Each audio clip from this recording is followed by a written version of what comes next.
The following is a production of Fenix Media. The views expressed do not necessarily represent those of the company or its advertisers and may contain language that's unsuitable for younger listeners.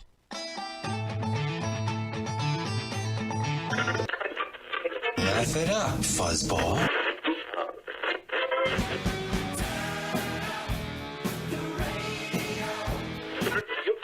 I'm about to do to you what Limp Bizkit did to music in the late 90s.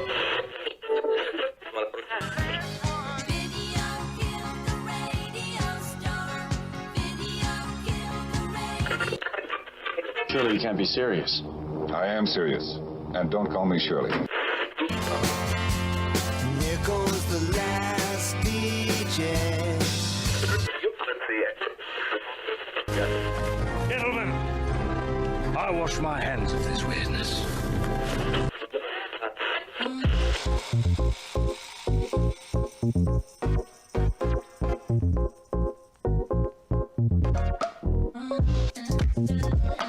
Hello, everybody, and welcome to another brand new episode of the Kristian Fenix Radio Show. It is Thursday, February 4th. We are your daily dose of laughs and levity in a crazy, crazy world.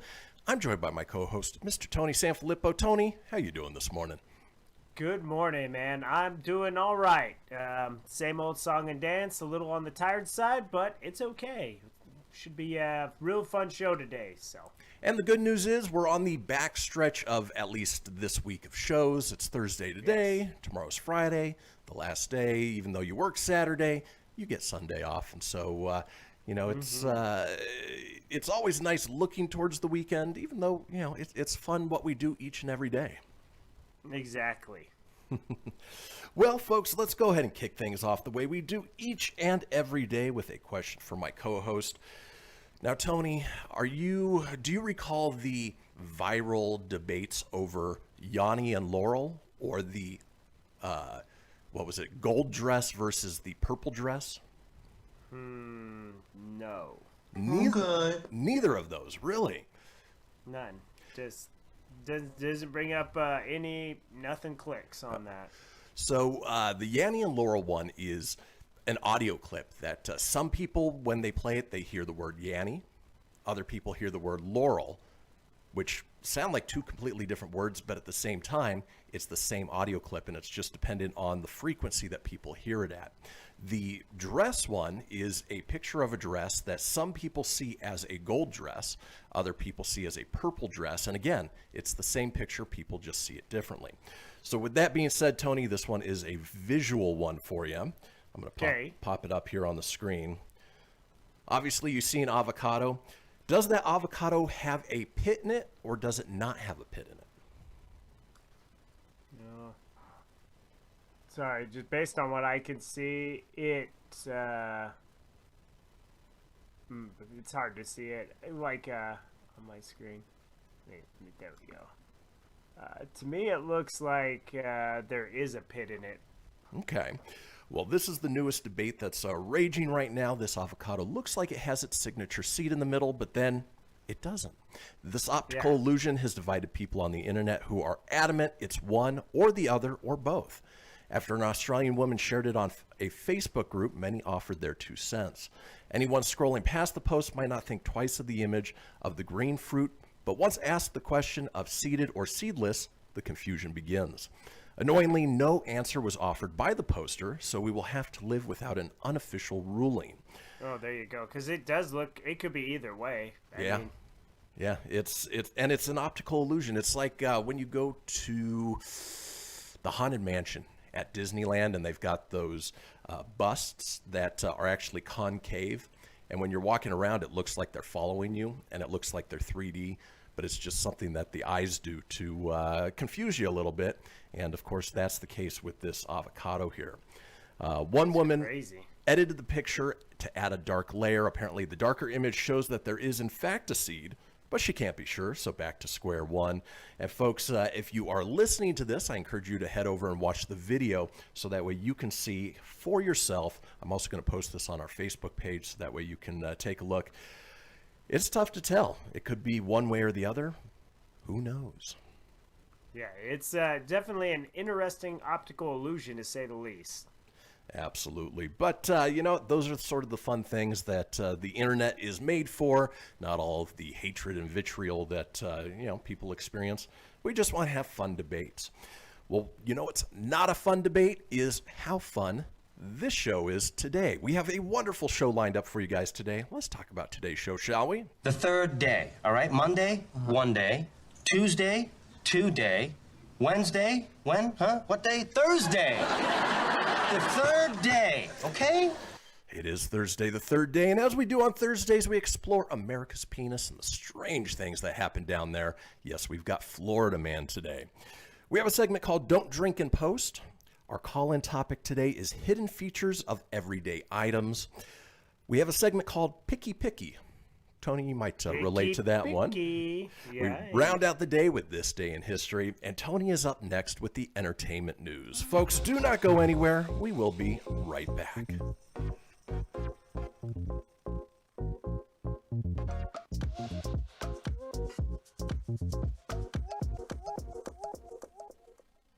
Welcome to Calvin's Barbershop. You all gotta see this. I don't even want to know what you're looking at on that phone. Well, you should. I was learning about the dangers of high blood pressure and that we need to get ours checked regularly. High blood pressure can increase the risk of heart attack or stroke, but this text program can help keep it at a healthy range. Just text Barbershop to 97779 to sign up. I'll get right on it as soon as I'm done with this baby panda video.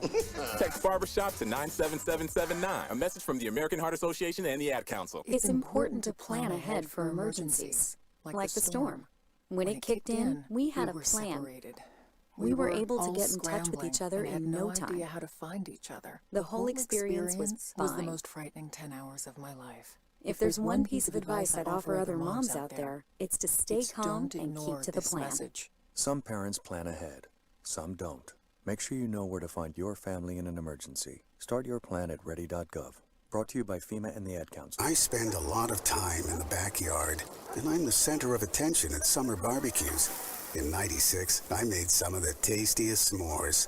And in '09, it was me, your backyard fire pit, that accidentally started a wildfire when a summer breeze carried one of my embers into some dry brush. Spark a change, not a wildfire. Visit SmokeyBear.com. Brought to you by the U.S. Forest Service, your state forester, and the Ad Council. Only you can prevent wildfires. Hope you enjoyed your meal.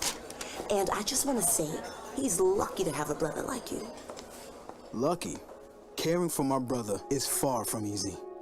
But he's a part of me, like my arms and legs, so I'll be his. No time for tired. Nothing can disable this love. He needs me, but I'm the lucky one, even though I need help now and then. If you're caring for a loved one, visit aarp.org/caregiving for care guides and community. Support for your strength. Brought to you by AARP and the Ad Council. What if I told you that a tornado was going to happen tomorrow, right where you live? That it would touch down at exactly 3:17 p.m., and I told you the exact path it would take. You would, of course, prepare. You would talk with your loved ones, and you'd make a plan today. It's true, I can't tell you a tornado will strike tomorrow, but shouldn't you have a plan anyway?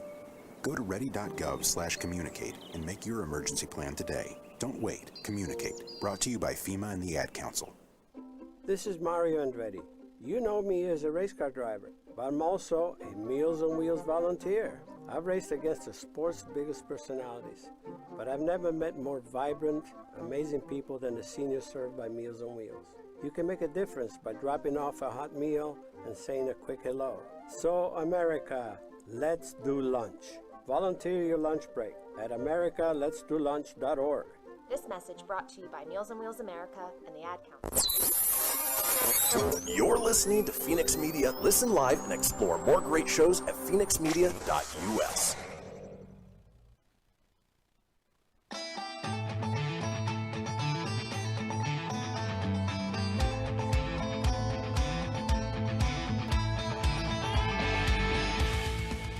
Get everything you need for the Kristian Fenix radio show over at phoenixmedia.us or on Facebook at facebook.com/Fenix Media Radio. Now back to the show. And we are back, folks. This is the Kristian Fenix radio show. It is Thursday, February 4th. Now we have a little thing called the Fenix Line. It is our 24-hour a day, 7-day-a-week voicemail line, giving you guys, the listeners and watchers, an opportunity to chime in on anything whatsoever. Maybe you know for sure whether that avocado has a seed or does not have a seed. Take a look, let us know. Give us a call at 855 Fenix Radio. That's 855 FENIX RDO or 855 336 4973. All we ask is that you keep it entertaining. We'll compile those together, put them out in a future show. Now it is the second segment of this show, and you know what that means. Tony's here with the entertainment news.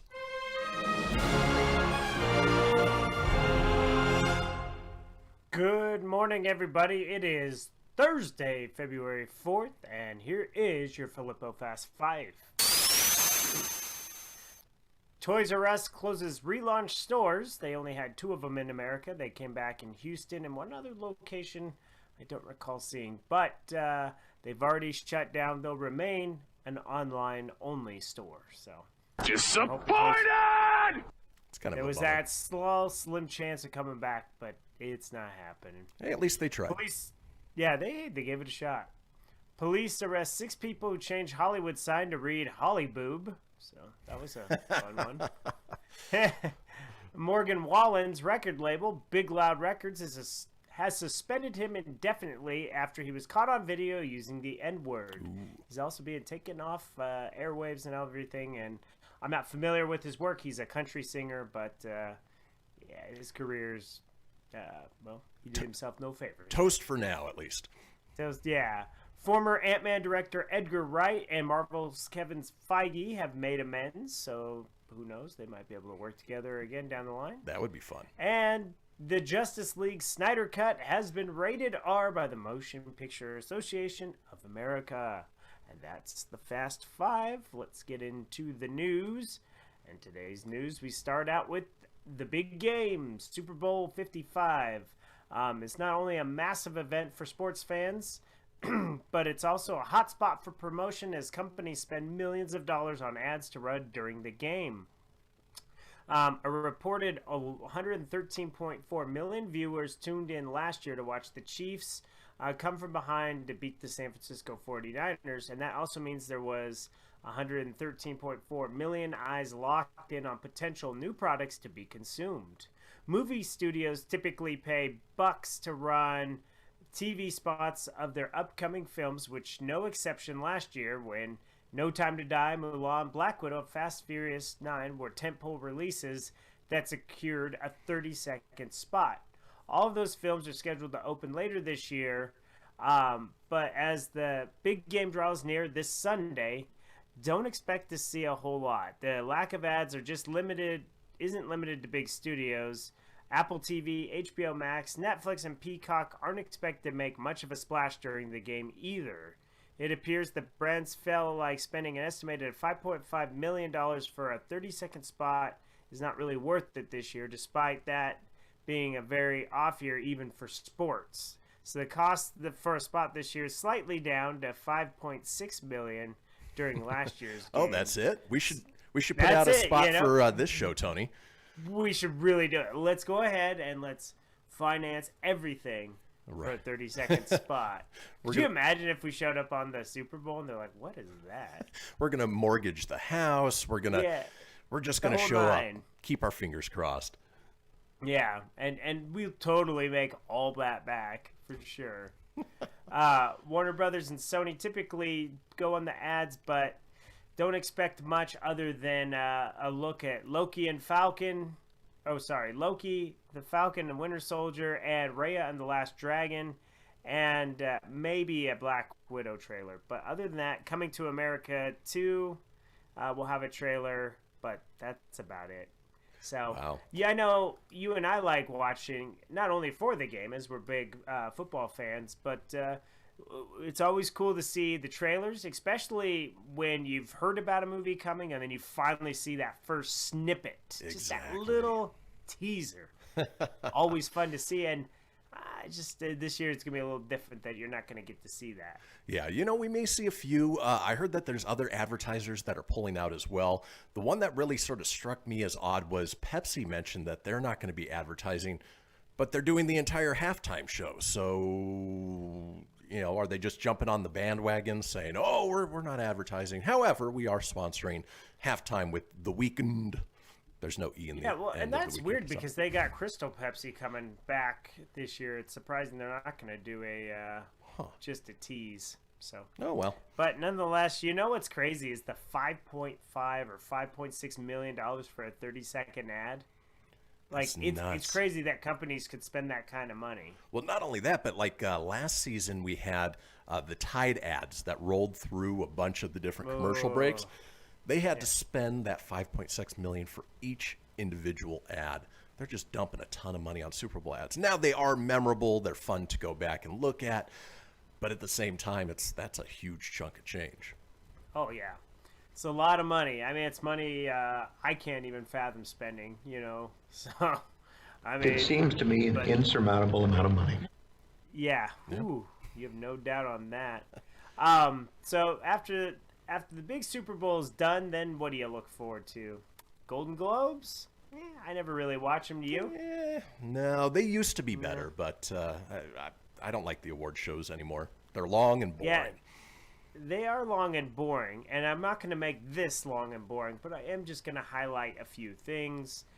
They were announced Best Motion Picture this year, which is kind of crazy because in a year where there's really no movies in the and what I don't like is Golden Globes is they break it down by category, so you could have the Best Motion Picture Drama and then Best Motion Picture Comedy Action and stuff. Well, like it's cool that they get them, but. And the other thing that's really dumb about it is if somebody's not considered for the Best Picture Drama, what they'll do is they'll try and shoehorn themselves into Best Picture Comedy, even if they're not really a comedy. It's all petitioning, and it's a whole bunch of money being spent by the studios just to say that they've got a Golden Globe winner. Yeah, check this out. So your Best Motion Picture for a musical or comedy, Borat, subsequent movie film. That's actually up for Best Picture. That was awful. What else is on the list? There's yesterday's. I didn't even think about for worst sequels. That one was really bad. That was pretty bad. Yeah. Hamilton, Music, Palm Springs, and The Prom. Palm Springs is the only one I've heard with Andy Samberg. I liked that movie. That was a lot of fun. It was sort of like Groundhog Day, which we talked about just a couple days ago. But yeah, that was a good one. What about drama? What Golden Globe or what movies were nominated for Best Picture Drama? The Father, Mank, Nomadland, Promising Young Woman, The Trial of Chicago 7. The Promising Young Woman's the only one that I've heard of out of those. Yeah. And then when you look like Best Performance of an Actor in Motion Picture Drama, you have some heavy hitters in there. You got Chadwick Boseman, Anthony Hopkins, Gary Oldman. Then you got some lesser-known names, Riz Ahmed and Tahir Rahim. I would think that Chadwick would probably take that one. Probably. Riz Ahmed's a great actor. He was in Rogue One. He was the bad guy in Venom. Very good actor, but I don't know what he's being nominated for. So, The Sound of Metal. Oh, The Sound of. Oh, actually, that looked really good. He plays a drummer in that one. Oh, okay. Yeah, you got nominated for it. Cool. See, you're good. You give that insight because like I had no idea who that was. So. And then when you look at like Best Performance of an Actress in a Motion Picture, Musical, or Comedy, you have Maria Bakalova, which that was her very first movie, for Borat, Kate Hudson, Michelle Pfeiffer, Rosamund Pike, and Anna Taylor-Joy for Emma. It wasn't for New Mutants, surprisingly. Right. Now, those are the movies. Golden Globes cover both movies and television. Any on Best TV Series, Drama, and Comedy? What the list is there? Yeah, see if they broke it down in there. They have screenplays, Best Original Score. Andy Samberg's nominated. Let's see. Yeah, it's usually past the movie section. There you go. Best Television Series, Musical, or Comedy. Emily in Paris from Netflix. The Flight Attendant from HBO Max. Okay. The Great on Hulu. Schitt's Creek on Pop TV. Ted Lasso, Apple TV. Oh, Ted Lasso, hands down, should be the winner on that. Yeah. And what about drama? What's cool is like Kaylee Cuoco, she got nominated for Flight Attendant. Let's see. Jason Sudeikis nominated for Best Actor as Ted Lasso. Awesome. He's up against Don Cheadle in Black Monday, The Beast, Nicholas Hoult in The Great, Eugene Levy in Schitt's Creek, and Rami Youssef from Rami. Unfortunately, Eugene Levy's probably going to take that one because Schitt's Creek is over with now, and they like to give awards to people at the end of a series run. At the end of a run, right. Yeah. And then what do you have down there for Best TV Series Drama? Best TV Series Drama. Let me scroll down here. Let's see. This makes for great listening on the radio. Scrolling. Best television series drama: The Crown on Netflix, Lovecraft Country on HBO, The Mandalorian Disney Plus, Ozark on Netflix, and Ratched on Netflix. While I'd love it to be The Mandalorian, it probably won't get it because it's a genre type program. Ratched is actually very good as well. That's good. I think the only one I've heard other than The Mandalorian is I've heard of The Crown and Ozark. Yeah, Ozark's I've tried to watch fantastic. the Ozarks, and it was really good, but I just never finished it. Yeah. So, but I can put up the complete list if you guys are interested in seeing it, because there's a lot. Like Jason Bateman's up for Best Actor in a Drama Series. Al Pacino, Matthew Rhys. Yeah. Wow. So there's a lot of stuff in there. So we'll put that up.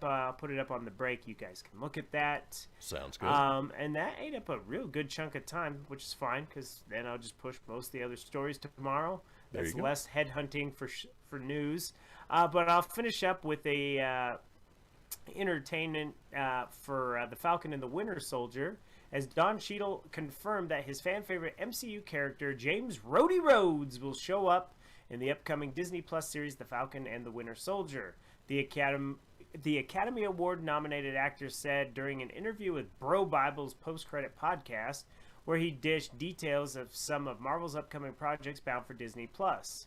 He said, "That's some of the fun of the MCU. That's all we get to show up in each other's stories, and there's always ways that we're cross-platforming these characters, and they become storylines, sometimes in the movies, and then these storylines in the movies become storylines in the shows. It's really fun and interesting, and by all imagination, completely open-ended. This can go anywhere. It's great. I can't wait to get in the room with the writers and figure out how all those things connecting Armor Wars to the MCU happen. You know, Rhodey shows up in the Winter Soldier and Falcon show, so it can be a lot." So that'd be I don't know cool. if you're supposed to say that, but nonetheless, he dropped it. And a little shameless plug: The Falcon Winter Soldier lands on Disney Plus Friday, March 19th, 2021. And that's the entertainment portion. Now, before we dance on to the birthdays, we do have, I give you guys a Super Bowl fact every day. We already mentioned that it kind of got mentioned earlier in the Super Bowl thing, so I'll give you two of them. The average cost of a ticket, or the lowest price of a Super Bowl 55 ticket on the resale market, $8,613. So if you want to go watch your teams in person, it's not going to cost you very much. Almost as much as a commercial. And this is the first time in 37 years when Budweiser will not air an ad during the Super Bowl.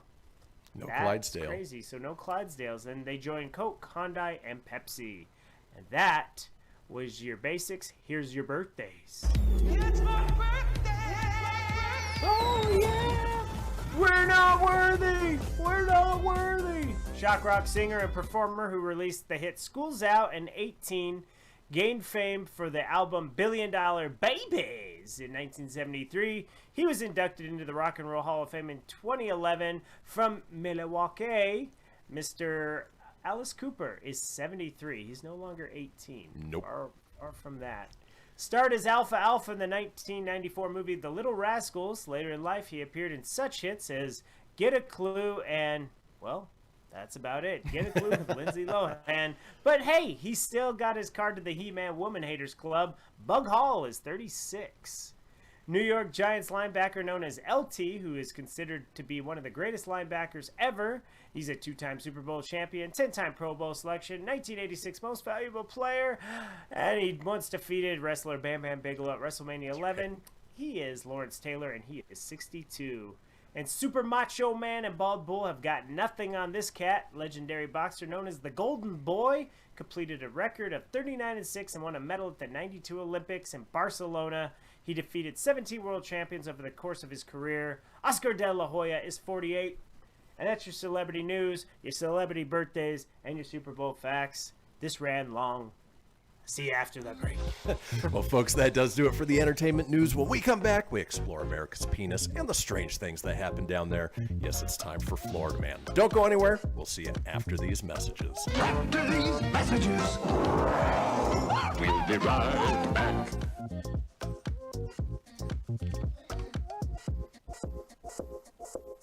Okay, what are you wearing right now? Nothing. That's right. So mommy's gonna teach you how to dress yourself. Underwear always comes first, name tag at the back, then pants, then shirt. Get the first button in the right hole or you have to start all over. Socks going first, then shoes, right on right, left on left. With shoelaces, just take the ends, cross them over, switch the loops, the rabbit goes down the hole, pull tight, and you're left with bunny ears. Got it? Why are your pants on your head? Most parenting is hard to do in just 2 minutes. But 2 minutes twice a day making sure they brush their teeth is easier, and it could help save them from a lifetime of tooth pain. Visit 2min2x.org to find out more. A message from the Partnership for Healthy Mouths, Healthy Lives, and the Ad Council. This message is for all of you sitting in the passenger seat. And apologies if it gets a little uncomfortable, but how does it feel to be at the mercy of someone who thinks a random text is more important than your life? Someone who takes their eyes off the road while speeding along in a 3-ton hunk of steel. Freaky, right? Well, why not just ask them to stop? Or better yet, volunteer to text for them. It might be a little awkward, but believe me, you'll live. Learn more at StopTextStopWrecks.org. Brought to you by the Ad Council and the National Highway Traffic Safety Administration. We are live outside the home of Joe and Rosie Goddard, where a pretty big tickle fight broke out just minutes ago. Sources say their father instigated the laughter. Let's go inside for a comment. Apparently, they have no comment. Dads, let this be a reminder that it only takes a moment to make a moment. Call 877-4DAD-411 or visit fatherhood.gov. Brought to you by the U.S. Department of Health and Human Services and the Ad Council. How's it going? I'm having a stroke. Are you going to shake my hand? I'm having a stroke. Wow, you're not even moving your arm. I'm having a stroke. When someone is having a stroke, they may not be able to say it with words, but their body language will tell you loud and clear. Look for FAST. F, face drooping. A, arm weakness. S, speech difficulty. T, time to call 911 immediately. Know the sudden signs. Spot a stroke fast. Visit strokeassociation.org. Brought to you by the American Stroke Association and the Ad Council. Hello, Kubo. What have you got planned for today? Come on, this way. Adventure can be found anywhere, but the best place to start is in the forest. It's the most powerful magic there is. Head outside to discover incredible animals. Wow. And beautiful plants that come together to create an unforgettable adventure. So grab your loved ones and explore a world of possibilities. Visit discovertheforest.org to find the closest forest or park to you. Brought to you by the Ad Council and the U.S. Forest Service. My teacher said that we should have a plan in case of an emergency. Do we have one? First thing I'm gonna do is grab a flashlight with dead batteries. I'm going to start randomly throwing clothes in the bag. You two will be hiding in the closet and Dad won't be able to find you. And that's when we both start crying. Uncontrollably. Can you pass the cutlets? Winging it is not an emergency plan. Make sure your kids know what to do during an emergency, who to call, where to meet, what to pack. Search Ready Kids at nyc.gov or call 311. Brought to you by the New York City Office of Emergency Management and the Ad Council. You're listening to Fenix Media, the future of broadcasting. Listen live at phoenixmedia.us.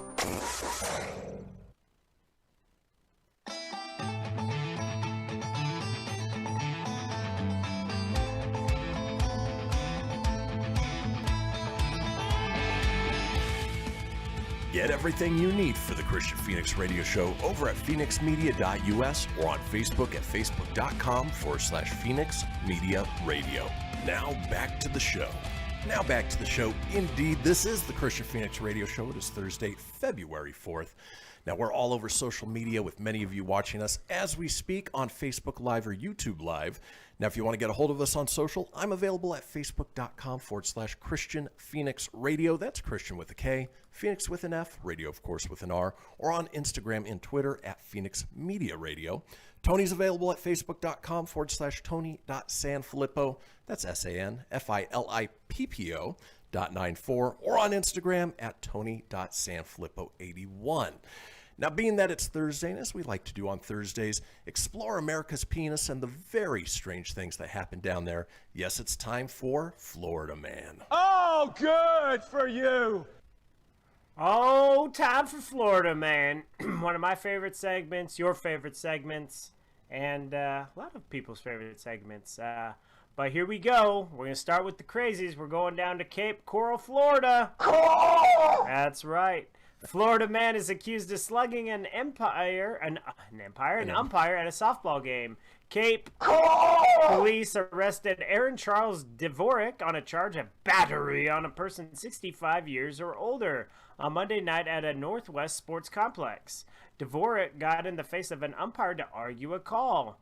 He punched the umpire in the face, causing an injury to the victim's lift. He was ejected from the game and police arrested him. Oh, he's doing hard time down in? I just wanted to squeeze that in a little more time. Way to go, a-hole! Yeah, fancy him. What a nice guy.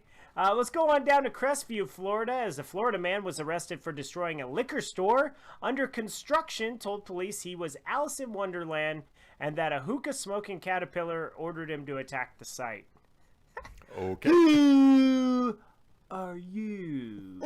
Crestview police said in a post on Facebook that Matthew Horace Jones is accused of breaking into a fenced-in area using a forklift to cause more than $100,000 in damage. He faces grand theft felony and other charges. Witnesses called 911 and police went to the site. The police report says Jones aimed the forklift towards officers who stopped him at gunpoint. Police quoted Jones as identifying himself as Alice in Wonderland. He blamed the attack on a hookah-smoking caterpillar and saying that he had a problem with building a place to sell alcohol. No lawyer has taken the gig to help him out. Has the planet gone mad? Oh my god. It's a smoking caterpillar. This little purple guy. His name's Muncher. Except he's just purple. He's not blue. Did he tell the police to eat me? Oh, I know, right? No, it didn't say that. He just threatened with a forklift. Ooh. Oh, man. We're going to Sewanee County, Florida, as Florida man who thought he could hide from deputies by diving underwater was quickly taken into custody when he had to come up for air. Deputies said that on Wednesday they received word from Baker County that 36-year-old Christopher Booth was wanted on warrants related to selling methamphetamines. Ooh, surprise. Right. When authorities went to the solar plant where Booth was working, he ran away to avoid being arrested. Now we can only assume that Mr. Booth has seen one too many action movies and thought he could hide from the K-9 teams from Sewanee and Mayo counties by hiding under the water in the pond.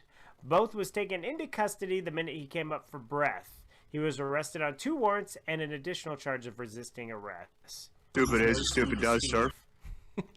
Yeah. Well, brave on him. Like, I wouldn't just jump into a swamp in Florida. No. Make sure. No, Oh, like, yeah.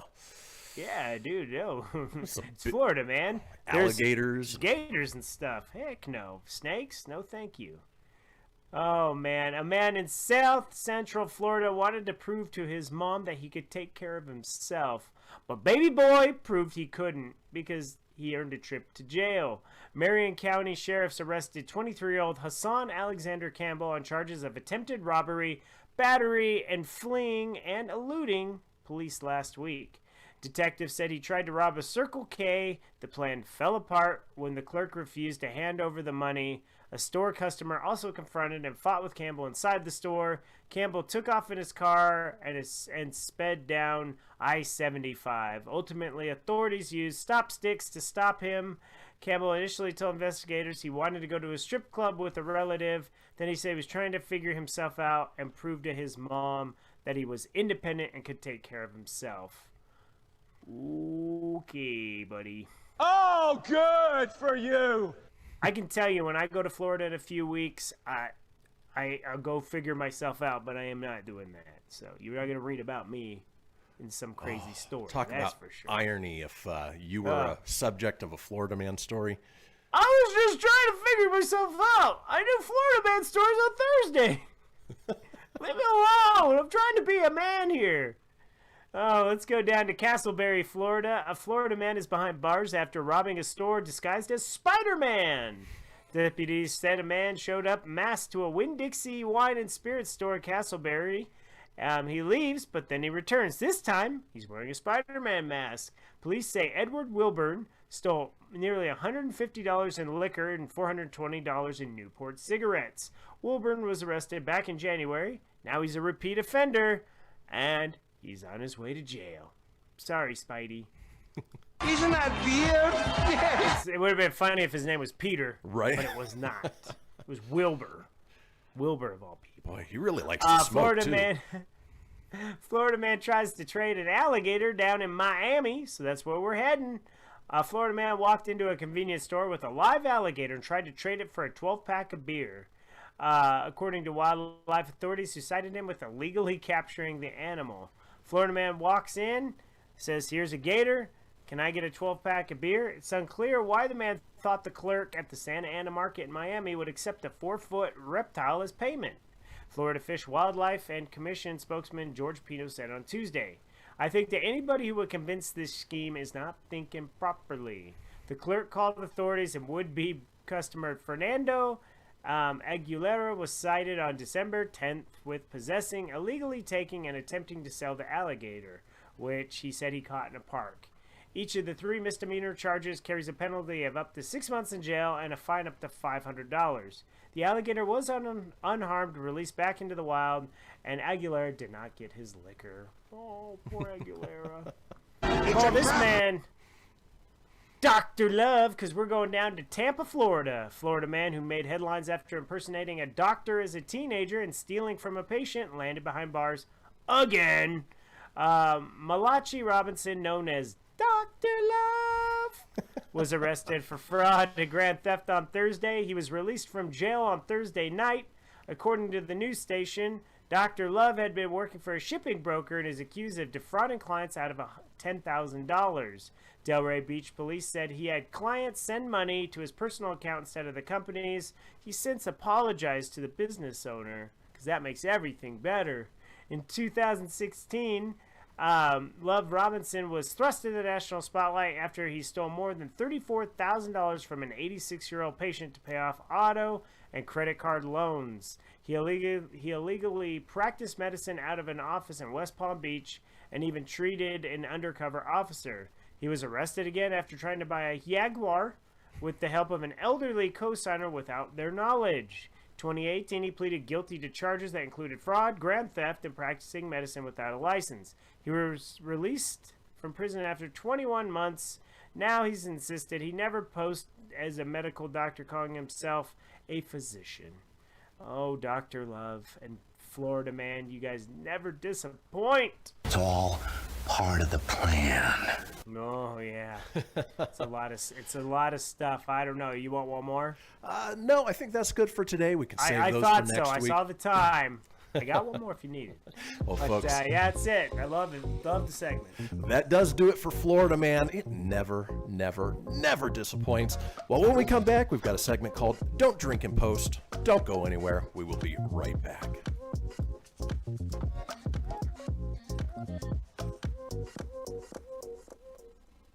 This is Mario Andretti.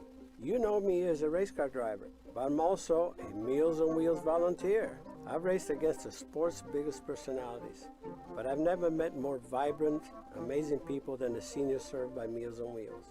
You can make a difference by dropping off a hot meal and saying a quick hello. So, America, let's do lunch. Volunteer your lunch break at americaletsdolunch.org. This message brought to you by Meals on Wheels America and the Ad Council.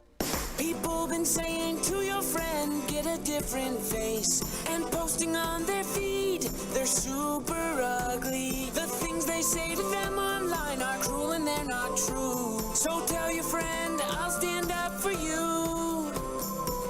Don't worry, I know what to do. Know someone being bullied online? You can be a witness and make a difference by letting the world know it isn't cool and by letting your friend know you care. Learn more at eyewitnessbullying.org. Brought to you by the Ad Council. Hope you enjoyed your meal. And I just want to say, he's lucky to have a brother like you. Lucky? Caring for my brother is far from easy. But he's a part of me, like my arms and legs, so I'll be his. No time for tired. Nothing can disable this love. He needs me, but I'm the lucky one, even though I need help now and then. If you're caring for a loved one, visit aarp.org/caregiving for care guides and community. Support for your strength. Brought to you by AARP and the Ad Council. Allison is perfect. I mean, she'd never tell you that. She's humble and perfect. She likes everyone. She even likes her untidy roommate's weird gaming Allison, wait, are you texting and driving? Allison, no. That's the exact opposite of what I was just saying about you. Why, Allison? Why? Texting and driving makes good people look bad. Visit StopTextStopWrecks.org, brought to you by the National Highway Traffic Safety Administration and the Ad Council. I'm Paul George of the Indiana Pacers. When I was 6, my days were spent playing basketball. When I was 6, my dream was to make it to the NBA.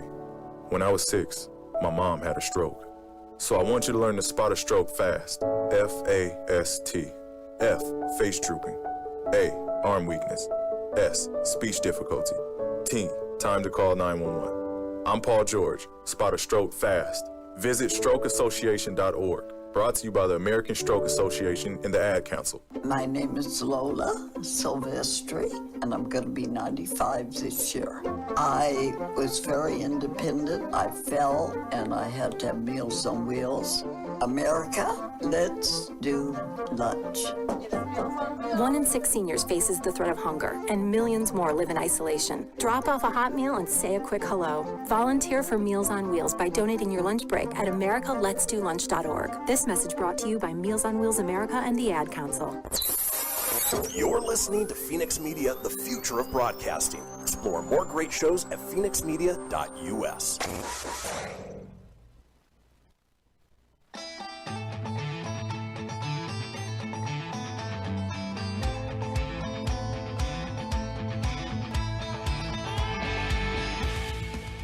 Get everything you need for the Kristian Fenix Radio Show over at phoenixmedia.us or on Facebook at facebook.com/Fenix Media Radio. Now back to the show. We are back, folks, to the final segment of the first hour of the Kristian Fenix Radio Show on this Thursday, February 4th. But don't fret, there is still plenty ahead with our second hour, including the interactive portion of the show where we're asking you guys for hidden features of everyday items. Now, if you missed a portion of this show or you want to go back and catch up on any of the previous shows, it's easy enough to do so. Head over to phoenixmedia.us, click on the show's link, scroll on down to the Kristian Fenix Radio Show. From there, you can get video, you can get audio as well, or head over to wherever you get podcasts. Apple, Google, Stitcher, Spotify, Anchor Breaker, iHeart, TuneIn, about 20 in all. While you're there, be sure to subscribe. That way you always have the latest episode. Leave a review. Let us know what you think and tell your friends, because sharing is caring. Now, speaking of sharing, you know, the internet is great for sharing things that happen in your everyday life, obviously connecting with long-lost friends and relatives, or in this case, sharing posts when you are, well, for lack of a better term, S-faced because you are drunk. So in this segment that we've titled, Don't Drink and Post, we're going to be running down some great online posts that people did, well, after drinking. Tony, before we get into that, can you recall a time where you've gotten drunk and maybe posted something stupid online? Oh, you are still on mute.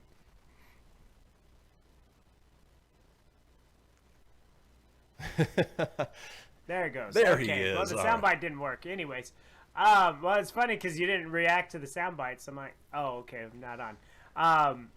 Yeah, not a post like I never do. Like I actually type anything. It's usually a picture or it's something stupid. Okay. I have done that before in my drunken days. I'm sure if I go back to the day of that Bull Beach show in Las Vegas, I'm sure there's many stupid posts that throughout that day. I wouldn't be surprised. I haven't gone back in the Wayback Machine to go experience that from 2013. Now, if I recall, the phone got either dropped in the water, or was it completely destroyed? Were you able to back it up?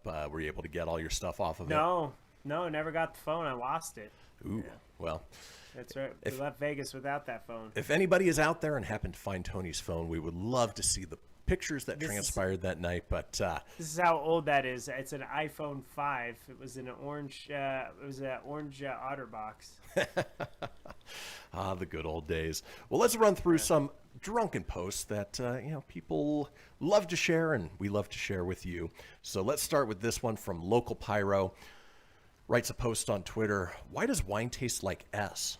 Shortly after a follow-up to that, I'm going to go run through the woods naked now. Well, apparently it didn't taste so much like S because they enjoyed enough of it to go streaking. Yeah. We're going streaking down the quad. Let's move on with Don't Drink and Post. Oh, yeah! This from user KJ, that's the way it's written out, says, let's not forget when so-and-so drank my grandma's olive oil thinking it was alcohol and was flexing it in S. And there's a whole bunch of pictures of him holding the olive oil bottle and you know, posing, and it's just olive oil, not alcohol. Didn't get you drunk. No, wow. It's Britney, bitch. Probably loosened up those bowels a little bit, that's all. Just a little bit, yeah. I got really drunk off this stuff, man. It's just it's powerful, man. It's a little oily, and you know, it really helps. Did somebody say virgin? Yeah, man. I think those are more stoner jokes than they would be alcohol. Probably. Well, let's keep moving. I love you, man. I want to hug you. I love you, and you're the best. And yeah, how are you? Let's keep moving with Don't Drink and Post. Oh, yeah! This post says, so my brother's pissed up, which in Britain means drunk, and lost on his way home. Mom asked him if he's around anything he recognizes. He replies, the moon. Yeah, that's It's helpful. I mean, you got to know your surroundings. Where are you at? There's a moon. It's cold. And there's this guy talking to me. Oh, what's his name, honey? Well, his name is... My name is Jeff. And he just keeps pointing up to the moon. And I'm like, what's your name again? My name is Jeff. Okay. Yeah, not a landmark like a Circle K or a street name. No, the moon. Just the moon. All right. Probably good. He might have been the guy from Florida. Oh, no, he's in Britain. So probably not that guy from the Circle K. Nope. Somebody completely different. Trade you a gator, man, for your 12-pack. Right. All right, let's keep rolling. Don't drink and post. Oh, yeah. This from user All D's Nuts. I already like it. D's Nuts! Woke up this morning with a cup of water and a note next to my bed saying, for hung over me. I took a sip and it was vodka. Drunk me is such a douche. Yeah. Hair of That's the dog. funny, I mean, I like to call when I do, if I ever get drunk, which is very, very rare. But these days, when that guy comes out, yeah, I like to call that alter ego the Amazing Anthony, because the stories I hear about what I do when I'm that drunk are embarrassing, legendary, and did I mention embarrassing? Yeah. The Amazing Anthony is quite the ladies' man as well. Yeah, man. He has no problem talking to the ladies, that's for sure. It's like Rajesh from Big Bang. Yes, yeah. Exactly. Very talkative, yeah. All right, let's keep rolling with Don't Drink and Post. Oh, yeah! This from Scientific says, my uncle and aunt were arguing over who had to drive home. Then we heard my aunt say, babe, look, and she started chugging a bottle of wine. Well, that's one way to put a stamp on the fact that she's not driving home. The uncle most definitely would have to at that point. Yeah. Get in my belly! Go. Oh, headache. Dude, you cannot chug wine, man. That wine will mess you up. Ooh, yeah. It creates the headache bad. Yep. Yeah, I enjoy wine. I typically have a glass of wine with dinner when I can. But, yeah, you can't have too much because it'll dehydrate you and it'll give you the worst hangover ever. I just pictured you right now, like, with a little fancy wine glass between your fingers, swirling it with a big-ass cigar. Tomorrow on the Kristian Fenix Show. Do you have a camera in the house somewhere? It's exactly what I look like at night. Yeah, I trod down on a big old one, like Arnold. My stogie. Here's my stogie right here. You backed up off, all right? All right, let's keep moving on. Don't drink and post. Oh, yeah! This person, picture accompanying it says, my roommate got drunk and did this to our fridge, and I'm not even mad. And it's a picture of the fridge door open. All of the condiments have googly eyes on them. It's quite adorable and pretty ingenious, especially when you are drunk. Yeah. The fact that they could even have the hand-eye coordination or thought to do it, it's amazing. Our friend Jenny, she's got, I don't know if, I'm going to have to ask her, they have googly eyes all over their house, like just on pictures. I don't know if that's just something sober. Maybe that was a drunk fun thing between her and her roommate. I don't know. That would be fun to find out and record. It is funny because googly eyes do make things funny. I love googly eyes. Now, moving on, Tony, when you drink, do you ever get philosophical or, come up with just brilliant, or at least what you think in the time are brilliant ideas? Of course. All the time. This is why I don't do it, because those ideas are not good. Well, in this one, user Lindsay Moth's Wraith, boy, that's a hard one to say. Ooh, what a says, name. Throwback to that time I composed a magnet poem about werewolves, and it was the deepest S I ever wrote. You know those magnetic words that you can sort of rearrange on a fridge? Yeah. Well, here is her poem. Moon-drunk monster, beautiful and strange, howl your melancholy question, and tell me which you dread more, the echo or the answer. Boy, that is profound, and actually it's a pretty good poem for somebody who's drunk. That's not bad for being drunk. I was expecting it to be werewolves in London. Ow! something like that. Let's keep rolling with Don't Drink and Post. Oh, yeah! Tony, have you ever made a purchase while you were drunk and then didn't quite realize it until later? Yep, I bought a Nintendo Switch game. Was it at least a good one? Well, yeah, it was Hyrule Warriors, the latest one, whatever the second one Zelda. is. But, okay. Yeah, no, I was with my uncle. Was after a couple of rounds of margaritas. Margaritas led to this. My uncle, he bought a Switch and like 5 games because he's like, yeah, the Nintendo Switch. You love it. That's awesome. I'm gonna buy it. So he bought the Switch, 5 games. I bought Hyrule Warriors, and the only sober one was his wife. She drove, and we went and got Nintendo Switch things. So yeah, you buy stuff when you're drunk. Now, anything stupid that I regret, I'm sure there is. I have like some T-shirts that I'm like, ooh, what about that? Well, at least this isn't you. This is user Peyton Haig. Says $5 a week has been coming out of my bank for months, and I only just realized I adopted a kangaroo named Poppy on New Year's Eve while I was destroyed. So hopefully it is a honorary adoption and not a kangaroo that's going to be showing up at his door. Give you my kangaroo Poppy. He will kick you in the gullet. Well, folks, that does it for the first hour. We're headed into our long break. Go ahead and grab a cup of tea, take a potty break, listen to the news, and join us back here in about 7 minutes as we get into our interactive portion of the show and we're talking hidden features of everyday items. We'll see you guys in 7.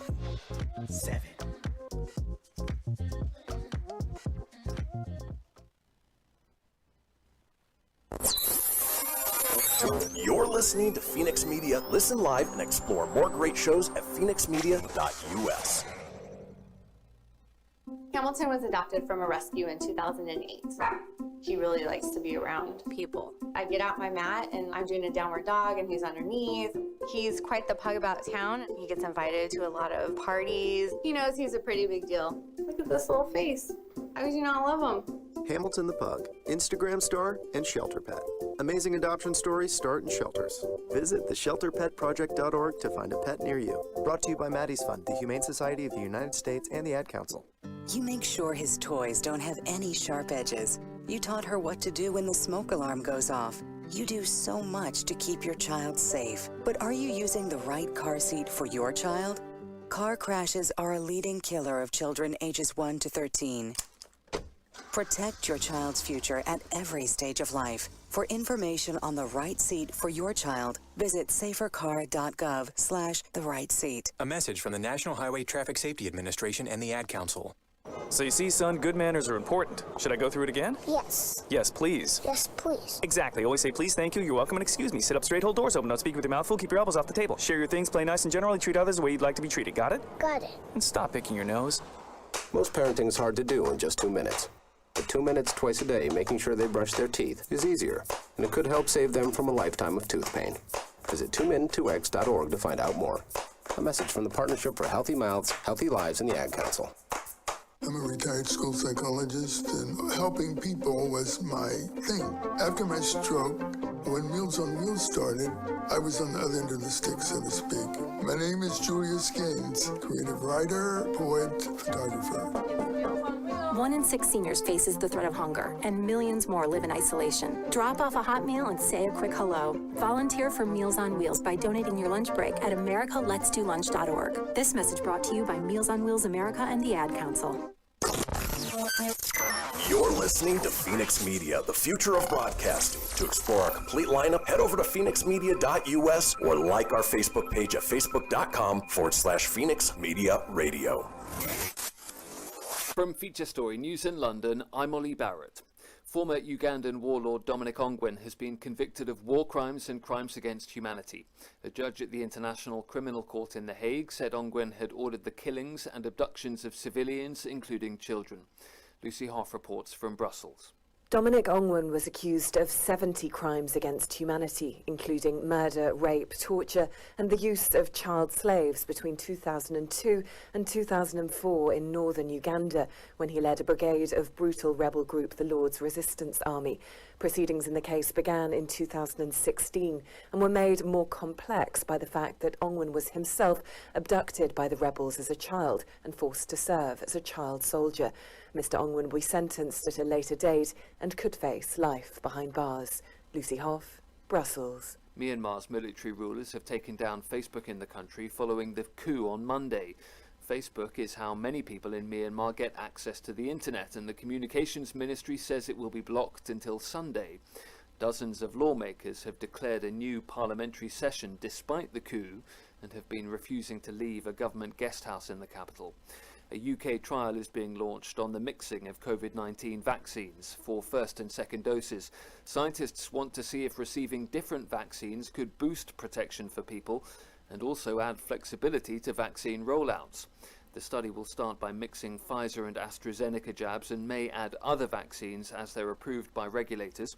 Vaccines Minister Nadeem Zahawi says it doesn't affect the immediate rollout of the vaccination programme. This will not impact my deployment. So if you've had the Pfizer-BioNTech vaccines, you'll get the Pfizer-BioNTech vaccines with second dose. These vaccine studies have done in the past on hepatitis, of course for adults, on children with measles, mumps and rubella, where we look at mixing the vaccines and see how effective they are, and of course the time interval between doses. It's part of the overall leadership that we're taking in terms of the COVID research, helping not just the United Kingdom but the whole world. The 2022 Winter Olympic Games will kick off exactly a year from today.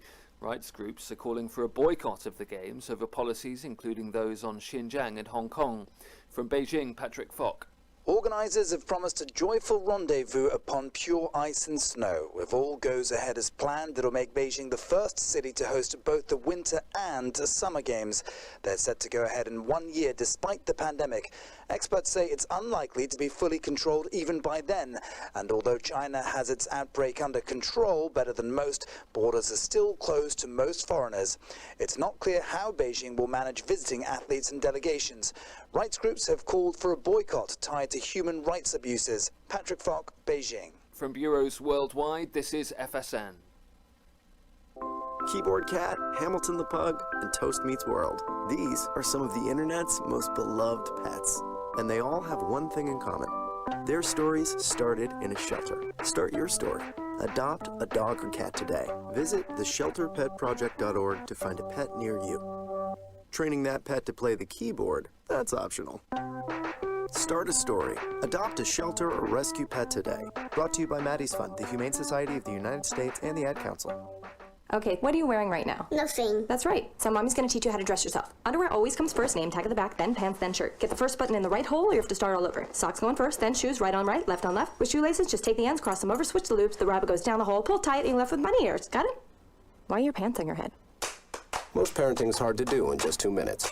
But 2 minutes twice a day making sure they brush their teeth is easier, and it could help save them from a lifetime of tooth pain. Visit 2min2x.org to find out more. A message from the Partnership for Healthy Mouths, Healthy Lives, and the Ad Council. How's it going? I'm having a stroke. Are you going to shake my hand? I'm having a stroke. Wow, you're not even moving your arm. I'm having a stroke. When someone is having a stroke, they may not be able to say it with words, but their body language will tell you loud and clear. Look for FAST. F, face drooping. A, arm weakness. S, speech difficulty. T, time to call 911 immediately. Know the sudden signs. Spot a stroke fast. Visit strokeassociation.org. Brought to you by the American Stroke Association and the Ad Council. The storks are bringing me a baby brother! We can do this together! All right, let's go. Storks know how to keep kids safe. Do you? What? Oh my gosh, you don't know. I know. You don't? Oh man, you laugh when you're uncomfortable. No. Making sure your child is in the right car seat is one of the steps to safer travel. I will rock this! You will rock this! To know for sure that your child is in the right car seat for their age and size, visit safercar.gov/the right seat. Cool. Very cool. Brought to you by the National Highway Traffic Safety Administration and the Ad Council.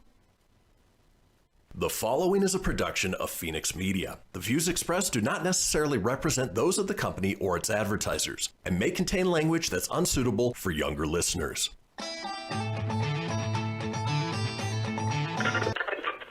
Laugh it up, fuzzball.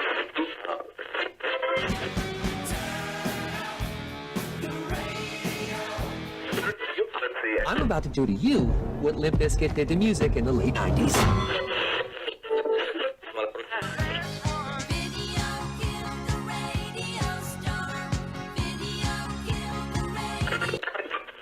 Surely you can't be serious. I am serious. And don't call me Shirley.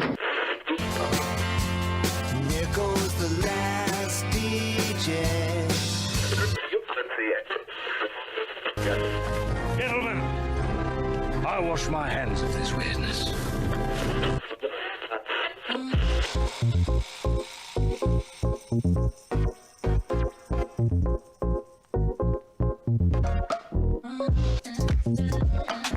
Welcome back, everybody, to the second hour of the Kristian Fenix radio show. It is Thursday, February 4th. We are your daily dose of laughs and levity in a crazy, crazy world. Still joined by my co-host, Tony Sanfilippo. Tony, you ready for this fast second hour? Ready for the fast second hour. Today's went by really quick as well. Kind of like Tuesdays. Taco Tuesdays went by fast. Yeah, it's strange how, obviously time is all relative in the fact that, things feel like they go faster or slower, whatever it may be, but the measurement of time is exactly the same. So it's, like they say, time flies when you're having fun, and it just goes to show that we're having fun. Yeah, it's a good show so far, good interaction.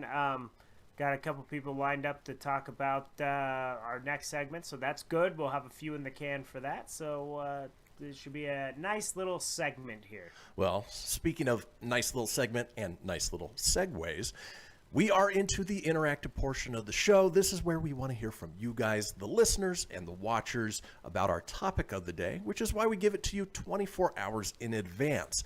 And we ask that you call the Fenix Line at 855-FENIX-RADIO. Let us know what your answer is, what your thought is, what your suggestion is based on whatever the topic of the day is. Now, you could also head over to our Facebook page at facebook.com/Kristian Fenix Radio. Just click into the live video and comment there with your pick. Today's topic is hidden features of everyday items. Now, on the surface, it sounds like, okay, what are you talking about? We're talking about little things you come across every day, or maybe products that either you're not using correctly or do things that you didn't expect them to do. For instance, Jesse this morning gave me a brilliant one that a lot of people don't realize, that soda cans, the 12-ounce aluminum cans, when you pop the tab open, you can actually flip that tab around, and it's meant to hold a straw. And so that way your straw doesn't go flying and flinging around. You stick a straw in there and it holds it nice and firm, so that way you can drink out of it. That's a hidden feature of an everyday item. Now, Tony, given it some thought, anything come to mind of a hidden feature of an everyday item that you've come across?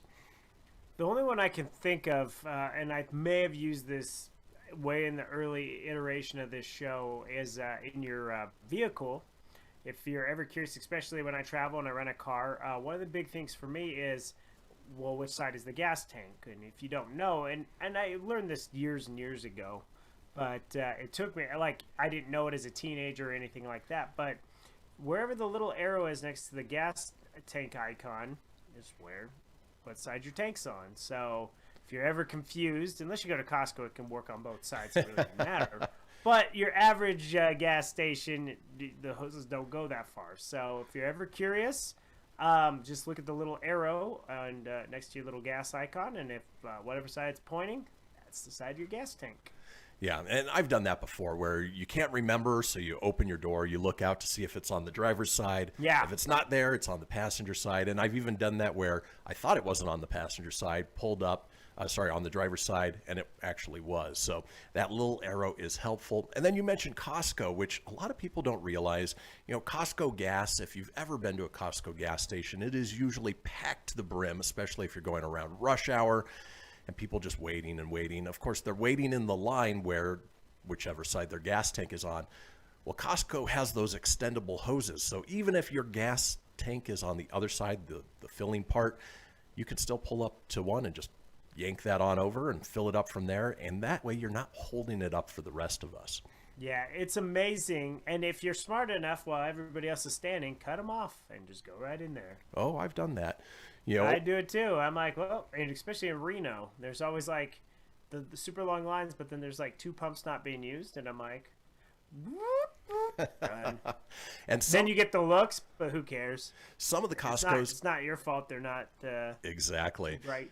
Some of them have put up little indicators that show you when a spot is open or being filled by a car, a little green gas tank or a little red with a line through it. So that way, if you're way back in the line and you see a green up on there, well, just go around. Yeah, that's the Sparks one, right? It's actually both of ours. They do that? Yeah. Oh, okay. Ours doesn't have those, but I could have swore I saw that at Sparks, and I was like, huh, that's different. All right. Well, folks, that's what we're talking about is hidden features of everyday items.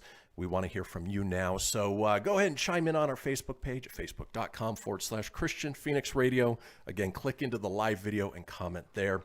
When we come back, it is all about you guys. We want to hear about your hidden features of everyday items. So don't go anywhere. Join us back in a couple minutes, and we'll see you on the other side.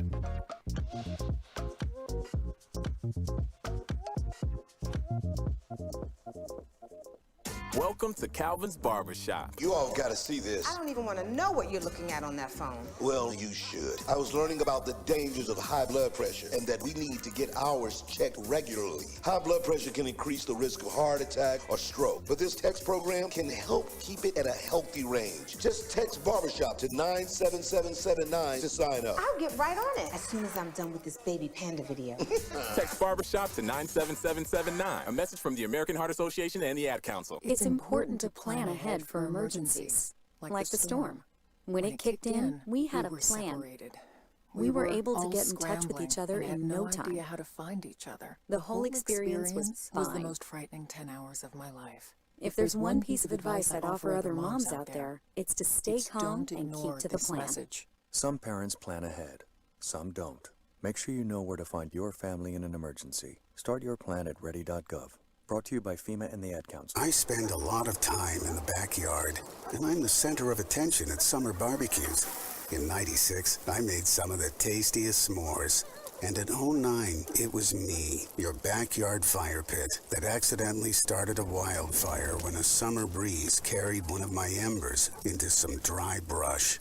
Spark a change, not a wildfire. Visit SmokeyBear.com. Brought to you by the U.S. Forest Service, your state forester, and the Ad Council. Only you can prevent wildfires. Hope you enjoyed your meal.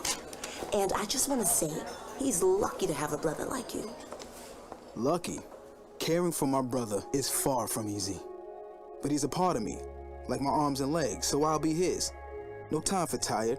Nothing can disable this love. He needs me, but I'm the lucky one, even though I need help now and then. If you're caring for a loved one, visit aarp.org/caregiving for care guides and community. Support for your strength. Brought to you by AARP and the Ad Council. What if I told you that a tornado was going to happen tomorrow, right where you live? That it would touch down at exactly 3:17 p.m., and I told you the exact path it would take. You would, of course, prepare. You would talk with your loved ones, and you'd make a plan today. It's true, I can't tell you a tornado will strike tomorrow, but shouldn't you have a plan anyway? Go to ready.gov/communicate and make your emergency plan today. Don't wait. Communicate. Brought to you by FEMA and the Ad Council. This is Mario Andretti. You know me as a race car driver, but I'm also a Meals on Wheels volunteer. I've raced against the sport's biggest personalities, but I've never met more vibrant, amazing people than the seniors served by Meals on Wheels. You can make a difference by dropping off a hot meal and saying a quick hello. So, America, Let's Do Lunch. Volunteer your lunch break at americaletsdolunch.org. This message brought to you by Meals on Wheels America and the Ad Council. You're listening to Fenix Media. Listen live and explore more great shows at phoenixmedia.us.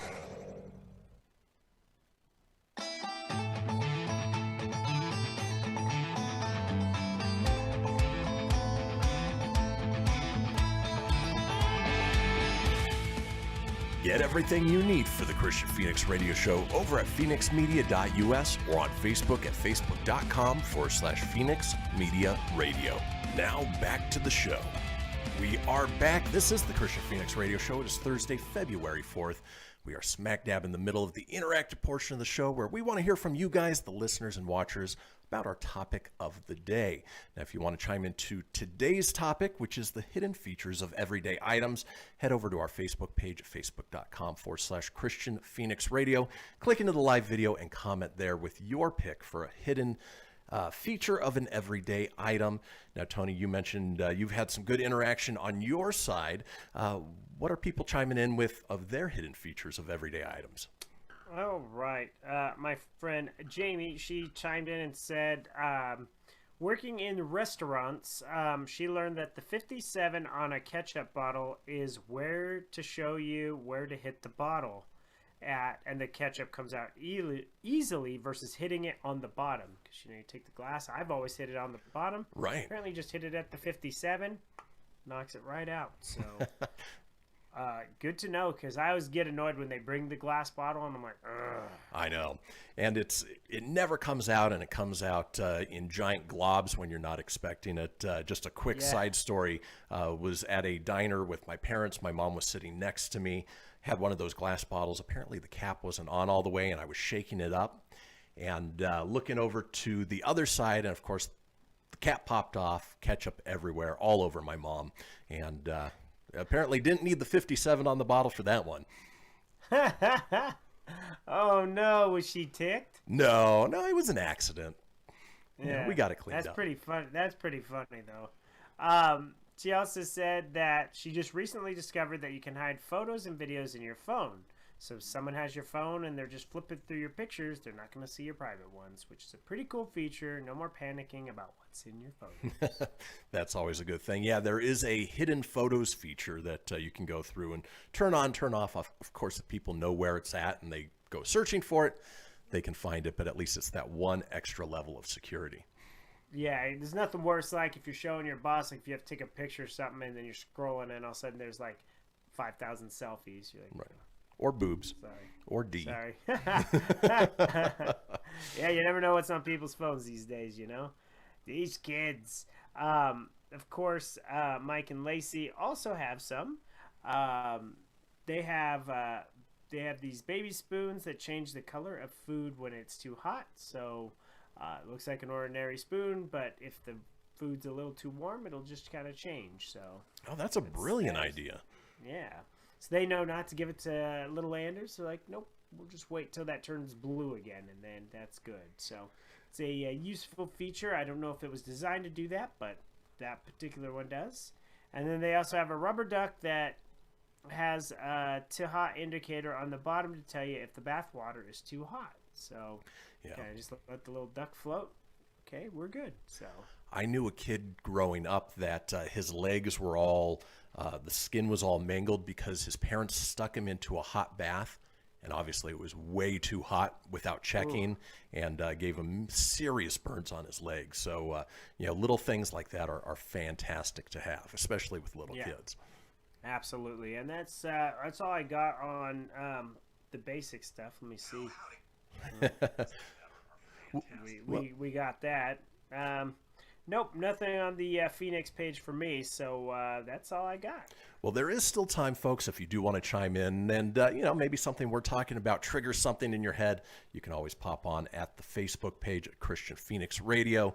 Just click into the live video, comment there. But as always, I've got a list to back things up, so we'll run down those while we're waiting for you guys. For instance, Tony, what is your love-hate relationship with peeling an orange? My big thing I don't like about it is when you're peeling it, you get the orange coloring under your hands and fingernails, so then they're all yellow and orangey. Well, here's not really big, and they don't always peel so nicely either. Exactly. You got the pulp after it, yeah. Well, here's one way to avoid both of those. Peeling an orange doesn't have to be hard and messy. If you cut off the top and the bottom and then make a cut on just one side, it will actually unroll in a nice little line of orange segments. And there's a picture here that, it almost looks like the bandolier belt on Chewbacca. And it's just unrolled, and all the little segments are there for you to eat. And a brilliant way to do it without getting all the stuff under your fingernails, or even trying to get it started is just a pain in the ass. Oh, absolutely. Well, next time I do an orange, that's what I'm going to do. That's genius. Right? And that's why we do segments like this, is to help you guys out, give you little life hacks for every day. All right, Tony, heating meals in the microwave. What is your sort of go-to on how you do that? I usually just go until it's warm, unless I'm making a meal that's suggesting it needs to be in here X amount of time. But even then, you still have to check because every microwave's different. It just depends. Yeah. So for me, if I'm reheating meat like chicken or beef, I'll put some saran wrap or some cellophane over the top of it, and that way when it cooks, it keeps the moisture in. But here's an interesting one. When heating up food in the microwave, make sure to create a small hole in the middle. This way, the heat will distribute evenly, and your meal will all be the same temperature. So if you've got like a bowl of spaghetti, kind of make it look like a donut. Leave a little section in the middle so that you've got a ring around the sides, and apparently that will heat it more evenly as opposed to being ice cold in the middle. yeah, that makes sense because there's nothing worse. You get that nice hot sides, and then you get that middle, and you're like, yeah. Or even worse is like a Hot Pocket or a frozen burrito, where the outside is the temperature of the sun, and then the middle is a cube of ice. Yeah, that's why I quit doing the Hot Pockets, because it was like that all the time. It didn't matter if you put in their little sleeve that it comes with, but it's like it'd be so gaping hot for the first few bites, like scorching, and you'd follow the time correctly, but the minute you get to the middle, it's just it's ice cold. Right. And it's just like how like if I put it in any longer, it starts oozing out the sides. Yeah, they need to figure that out. I just had a breakfast sandwich the other day where, you have to cook it on 30% for 90 seconds, then flip it over, and then cook it at 100% for 65 seconds. And actually, that gets it to cook nice and evenly, but it's a lot of work to do for a microwave meal. Yeah, you typically just throw it in, set a time, you're good. You're like, yum. Well, let's move on with more hidden features of everyday items. Here's one, Tony, for you to keep in mind when using your makeup. Because, that's what you do. Well, yeah, I got to put on these beautiful beaming eyes every morning. I wish I had googly eyes I could just throw on. There you go. On the back of your makeup products, you can often find numbers like 6M, 12M, or 24M. They represent the life of the product on your shelf after opening. So in the above example, it shows a picture. You have a 12M to use this face cream before you should think about throwing it out and replacing it. So instead of an expiration date, basically lets you know from the time you pop that top, this is how much time you have to use it. Had no idea. No, that's good. You definitely want to know, because some stuff doesn't last forever, even if you don't use it that much. Do you know lotion expires? I did not know that. Yeah, I found that out when we had to get rid of a whole pallet of Aveeno at the business center. Oh, no. Yeah, it was like a year expired. Weird. Wow. You never knew lotion expired. Well, folks, we are talking hidden features of everyday items. We still have about 4 minutes left, and there's plenty of time for you guys to chime in on our Facebook page with your hidden feature of an everyday item. Now, Tony, typically in our break between the first hour and the second hour, when it's warmer outside, you make smoothies. How do you clean your blender? Usually, well, since mine's got a little clean feature, you put just a little soap in there, hot water, and then run the cycle for 15 seconds, kind of swishes around, empty, dry it out, done. So that's very along the lines of what this person's recommending. Says after you've made your smoothie, you have to wash that blender. It can be difficult, and no matter how hard you try, the smell of the ingredients can stay for a long time. But there is a very simple way to get your blender perfectly clean. After making your smoothie, just pour some water in it, add a splash of dishwashing liquid, blend it, and it will wash itself. All you need to do now is just rinse it off. Yep. I've used that tactic for a long time, and it does work. It gets all the grimies out. It's good stuff. It definitely is. Let's keep moving on with hidden features of everyday items. Tony, milk cartons used to be you had to like peel it back and then hope that it didn't break when you were pulling the little triangle portion back. Yes. Oh man, yeah. Because if you screwed that back part up, man, you were screwed. Exactly. Luckily, they've made things easier now. You can get milk cartons that have the little plastic caps on the top of them. But if you pour milk from the other side of the carton, there's less milk sloshing around and it's easier to hold steady. May seem weird, but give it a try and see how it works. So, those square milk containers where the nozzle is on one side, instead of holding the nozzle closest to the glass, have the nozzle on the top and pour it that way. Makes for a much easier and less messy pouring experience. Oh, good to know if that ever happens. Because that is frustrating if you get that... when you go to pop it, it just won't open, and it's just like, oh, come on. Now, Tony, how do you know if you're using enough toothpaste on your toothbrush? I know, people overdo it, myself included, because you just put a little dab of it. That's all you really need. You don't need much, but some people just put globs, and I'm usually one of those that puts a huge... ample-sized glob on there. It's how the sexy white, though. But yeah, you really only need a dabble, right? Exactly. So toothpaste ads usually show a gorgeous dollop of toothpaste that runs along the entire length of the brush. But the truth is that you only need a pea-sized amount to get your teeth clean. The ads feature larger amounts for the sake of the aesthetics and to encourage you to use up more product. And then some toothbrushes where they've got the multicolored bristles, there is the front portion of the bristles where that's actually designed to be where you put the toothpaste on, and that shows you how much to use. So again, a useful hidden feature of an everyday item. I didn't know that about the toothbrush. I knew that about the toothpaste, though, so that's good. And then finally, in hidden features of everyday items, did you know that shopping carts have a handy way of holding your plastic bags, Tony? Yes, because I see it at work.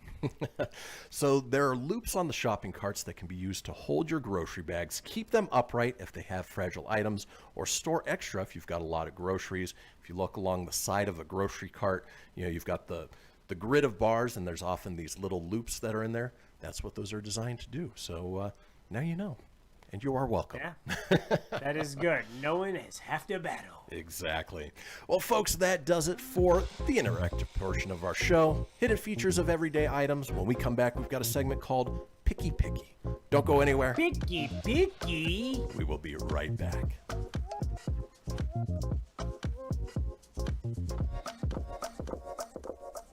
Okay, what are you wearing right now? Nothing. That's right. So mommy's gonna teach you how to dress yourself. Underwear always comes first, name tag at the back, then pants, then shirt. Get the first button in the right hole or you have to start all over. Socks going first, then shoes, right on right, left on left. With shoelaces, just take the ends, cross them over, switch the loops, the rabbit goes down the hole, pull tight, and you're left with bunny ears. Got it?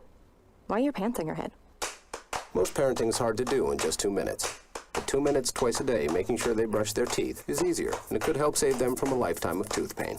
Visit 2min2x.org to find out more. A message from the Partnership for Healthy Mouths, Healthy Lives, and the Ad Council. This message is for all of you sitting in the passenger seat. And apologies if it gets a little uncomfortable. But how does it feel to be at the mercy of someone who thinks a random text is more important than your life? Someone who takes their eyes off the road while speeding along in a 3-ton hunk of steel. Freaky, right? Well, why not just ask them to stop? Or better yet, volunteer to text for them. It might be a little awkward, but believe me, you'll live. Learn more at stoptextstoprex.org. Brought to you by the Ad Council and the National Highway Traffic Safety Administration. We are live outside the home of Joe and Rosie Goddard, where a pretty big tickle fight broke out just minutes ago. Sources say their father instigated the laughter. Let's go inside for a comment. Apparently, they have no comment. Dads, let this be a reminder that it only takes a moment to make a moment. Call 877-4DAD-411 or visit fatherhood.gov. Brought to you by the U.S. Department of Health and Human Services and the Ad Council. How's it going? I'm having a stroke. Are you going to shake my hand? I'm having a stroke. Wow, you're not even moving your arm. I'm having a stroke. When someone is having a stroke, they may not be able to say it with words, but their body language will tell you loud and clear. Look for FAST. F, face drooping. A, arm weakness. S, speech difficulty. T, time to call 911 immediately. Know the sudden signs. Spot a stroke fast. Visit strokeassociation.org. Brought to you by the American Stroke Association and the Ad Council. Hello, Kubo. What have you got planned for today? Come on, this way. Adventure can be found anywhere, but the best place to start is in the forest. It's the most powerful magic there is. Head outside to discover incredible animals. Wow. And beautiful plants that come together to create an unforgettable adventure. So grab your loved ones and explore a world of possibilities. Visit discovertheforest.org to find the closest forest or park to you. Brought to you by the Ad Council and the U.S. Forest Service. My teacher said that we should have a plan in case of an emergency. Do we have one? First thing I'm gonna do is grab a flashlight with dead batteries. I'm going to start randomly throwing clothes in the bag. You two will be hiding in the closet and Dad won't be able to find you. And that's when we both start crying. Uncontrollably. Can you pass the cutlets? Winging it is not an emergency plan. Make sure your kids know what to do during an emergency, who to call, where to meet, what to pack. Search Ready Kids at nyc.gov or call 311. Brought to you by the New York City Office of Emergency Management and the Ad Council. You're listening to Fenix Media, the future of broadcasting. Listen live at phoenixmedia.us.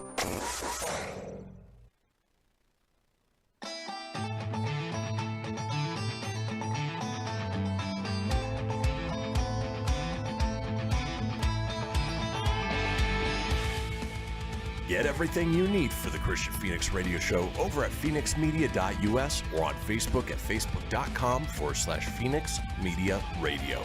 Now back to the show. We are back, folks. This is the Kristian Fenix Radio Show. It is Thursday, February 4th.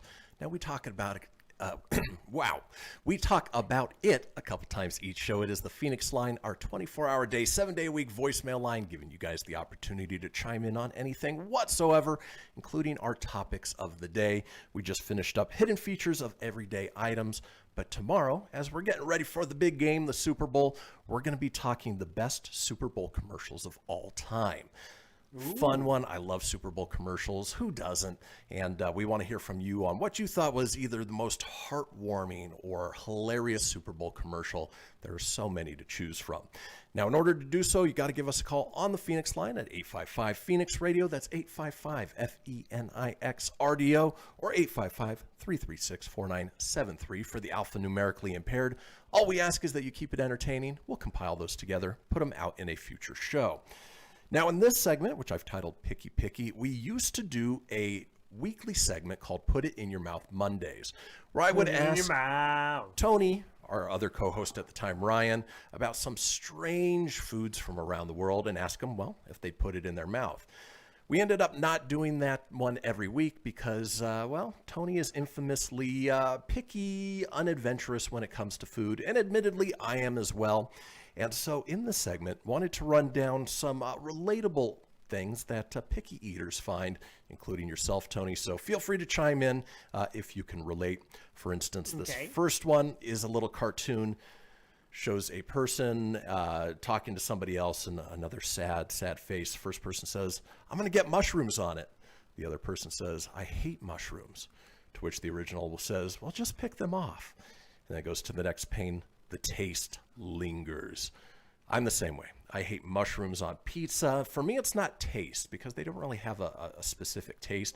For me, it's more the texture. They're foamy. It's weird. I've got texture issues when it comes to food. Yeah, I like mushrooms, but not on my pizza. They're something I like standalone, preferably sauteed with some steak. It's about the only time I really enjoy a mushroom is with my steak. Hey, that's more than I'll do for mushrooms. I can't do it. Cannot do it. Yeah, I don't mind those things. They're all right. Well, let's move on with Picky Picky. Inconceivable! This one from the Twitter user, The Cat Whisperer. I can relate to this one. My toddler is pretty particular about the brand of chicken nuggets I offer her for somebody who just ate a crayon. You know, it's if it doesn't look right or if it's not the right brand. My son, Reese, he doesn't like macaroni and cheese that's too cheesy. He loves the Kraft macaroni and cheese, but God forbid I get Stouffer's or something, from a store and it's too cheesy. Annie's bunny ones from Costco. Exactly. Yeah. But that's kids are that way, and it's weird. You can't even smuggle like a generic box. He'll know. Like if you get him great value, or if it's a close approximation to the Kraft one, we can usually sneak by them. But if it's something completely different, even if it's the Kraft shells and cheese, forget about it. yeah, and it's so crazy because that stuff's pretty inexpensive. So, it's you're not saving a whole lot going generic from Kraft. But it's the one Kraft product I actually don't mind is Kraft macaroni and cheese. Like, I'm harsh on Kraft because I don't like their single cheese. No, their singles are gross. The powdered one is actually pretty good. I don't like their instant mac and cheese, the ones that come in the little bowls and you nuke in the microwave. I don't like those either. Those are weird and slimy, and yeah. I bought them from work, and I think I still have like 4 or 5 sitting there. No. They're like a year old. Yeah, they're not that good. Yeah. Well, let's move on with Picky. Inconceivable! We talked about picky kids. Now we're talking about picky dogs.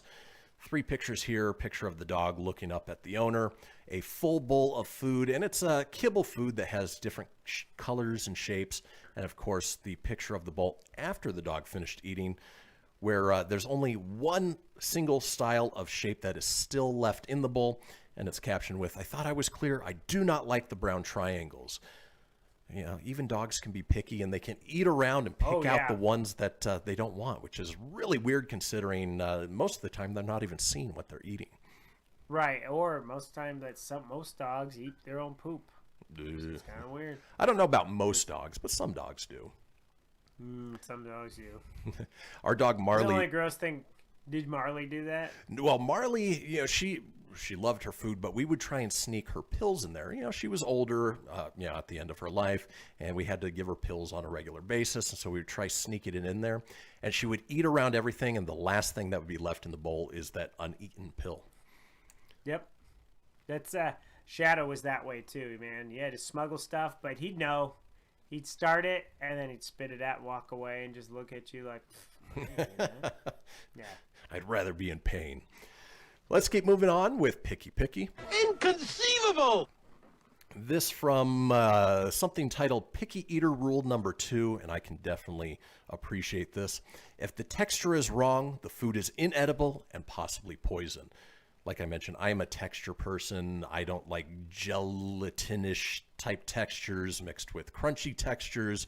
I don't like the texture of like tofu and mushrooms, which have sort of that styrofoamy give to them. Texture is just a weird thing for me. Yeah, if the texture can be a really weird thing, so I get you. Here's another one from Picky Eater Rule, this time number 3. Something I heard my kids say many times. I haven't tried it, but I don't like it. Sometimes for me, if it doesn't look appetizing, if it doesn't smell appetizing, I'm not even going to bother trying it. I learned that from when I was in the car business. We had a number of Iranian guys in the office who would bring in their ethnic food, and it just had that pungent smell that it would turn your stomach. They swore that it was delicious, but I couldn't even get as far as tasting it. No. Every time you say pungent and stuff, it reminds me of the Windjammer on that cruise from 2016. It's like the chef, he soaked everything in curry. So your burgers had a curry flavor, the French fry, everything had a weird curry flavor to it. It was strange. Yeah. Curry has its place. place. The Windjammer. I know Mike and Lacey are laughing. Right. We all had many a times at the Windjammer. And I don't know about you, Tony, but I also have a weird thing about food colors. I don't like foods that are purple or blue. Don't know why. I don't know if I have food colors. I might be a little leery on trying stuff like the black burger from, with the purple bun or the black bun from Burger King. Right. I won't try that. No. But then again, it's Burger King, and I'm not likely to go there anyways. Even with your Super Mario toys, no thank you. Still won't be going. Well, let's keep rolling on with Picky. Inconceivable! Here is a picture of from the movie Airplane, where Stryker is in the cockpit, and he's just sweating profusely, and it's captioned, "When you're a picky eater and you go to your friend's house and their mom tells you she made food for you, I don't know if you relate to that one, Tony, but you would go to somebody's house, and if you didn't like the food, were you the type of person who would just force it down, or would you politely say, "Oh, I'm not hungry," or I don't care for this? If you're a guest in someone's house, you try your best. I mean, you don't want to be rude, but it's tough because you shouldn't feel obligated. I mean, it's nice that they made you food, but I'm typically the one that's nice and just kind of go with it. Ex-girlfriend I had when we were at my aunt's house, my aunt made this awesome chicken parmigiana meal. It was excellent, but the problem was she was going meatless that year, she wasn't going to eat the meat now. The meat was already there. It was provided. So she ate her first piece of meat in front of me. She ate it, but then she bitched about it later. I was like, oh, I just didn't want to be rude, but now I ruined my streak. And it's like, well, you didn't have to eat it. So needless to say, she wasn't eating the meat later either? No. I see what you did there, sir. I see what you did. Yeah. Let's keep moving on with Picky Picky. Inconceivable! This from Twitter user Dave Strogan says, when you're a picky eater and you go to a restaurant and start reading the menu, of course there's a picture of Ron Burgundy captioned, "I immediately regret this decision." Yeah, there's some restaurants that you can't find anything that's good, especially if it's we've got one out here called Grateful Gardens, which is pretty much a vegan place. Not my idea of fun. No, not a lot of fun. I'm down with eating like healthy and stuff like that, but just let me do it at my own pace, All right, let's keep moving on. Picky Picky. Inconceivable! This from Lucy Park says, 6-year-old. I used to be a picky eater, but I'm not anymore. Me. Yay, the world is your oyster. 6-year-old. No, I don't like oysters. So they're not that picky anymore, but oysters taste like snot. Again, it's a texture It's the texture, yeah. Like, oysters are not bad. I did do oysters with the same ex. Like, she tried to get me to try different foods. And I did try it, and it was good, but it is slimy. You have to do it quick because it does feel like a loogie. Yeah. It's pretty nasty. Yeah, no thanks. A lot of hot sauce just to power that thing down. Yeah, well, believe me, it took a lot. And then finally in Picky Picky. Inconceivable! This from Jonathan Chapman says, kebab shop lady knows me well. It's a picture of a sandwich in a paper bag where they normally write the name of the customer on there. But instead of the customer's name, it simply says fussy. Ooh. Roger. And those are the people who, they don't want anything on their sandwich besides bread, meat, and cheese. Again. Hey, I'm usually that kind of guy. Just ketchup, cheese only, Exactly. Plain. I can relate. Add some bacon if you want. Well, folks, that does it for Picky Picky. We are headed into the final segment of the show. It is time for This Day in History, so don't go anywhere. We will be right back.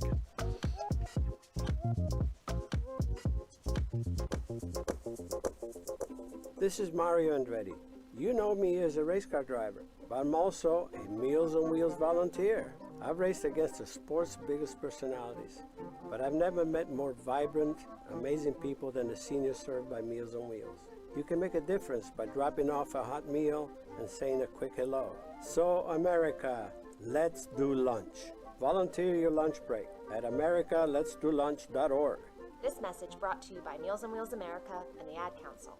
People been saying to your friend, get a different face, and posting on their feed, they're super ugly. The things they say to them online are cruel and they're not true. So tell your friend, I'll stand up for you. Don't worry, I know what to do. Know someone being bullied online? You can be a witness and make a difference by letting the world know it isn't cool, and by letting your friend know you care. Learn more at eyewitnessbullying.org. Brought to you by the Ad Council. Hope you enjoyed your meal. And I just want to say, he's lucky to have a brother like you. Lucky? Caring for my brother is far from easy. But he's a part of me, like my arms and legs, so I'll be his. No time for tired. Nothing can disable this love. He needs me, but I'm the lucky one, even though I need help now and then. If you're caring for a loved one, visit aarp.org/caregiving for care guides and community. Support for your strength. Brought to you by AARP and the Ad Council. Allison is perfect. I mean, she'd never tell you that. She's humble and perfect. She likes everyone. She even likes her untidy roommate's weird guinea pig. Allison, wait, are you texting and driving? Allison, no. That's the exact opposite of what I was just saying about you. Why, Allison? Why? Texting and driving makes good people look bad. Visit StopTextStopRex.org. Brought to you by the National Highway Traffic Safety Administration and the Ad Council. I'm Paul George of the Indiana Pacers. When I was 6, my days were spent playing basketball. When I was 6, my dream was to make it to the NBA. When I was 6, my mom had a stroke. So I want you to learn to spot a stroke fast. F-A-S-T. F, face drooping. A, arm weakness. S, speech difficulty. T, time to call 911. I'm Paul George. Spot a stroke fast. Visit strokeassociation.org. Brought to you by the American Stroke Association and the Ad Council. My name is Lola Silvestri, and I'm going to be 95 this year. I was very independent. I fell, and I had to have Meals on Wheels. America, let's do lunch. 1 in 6 seniors faces the threat of hunger, and millions more live in isolation. Drop off a hot meal and say a quick hello. Volunteer for Meals on Wheels by donating your lunch break at americaletsdolunch.org. This message brought to you by Meals on Wheels America and the Ad Council. You're listening to Fenix Media, the future of broadcasting. Explore more great shows at phoenixmedia.us.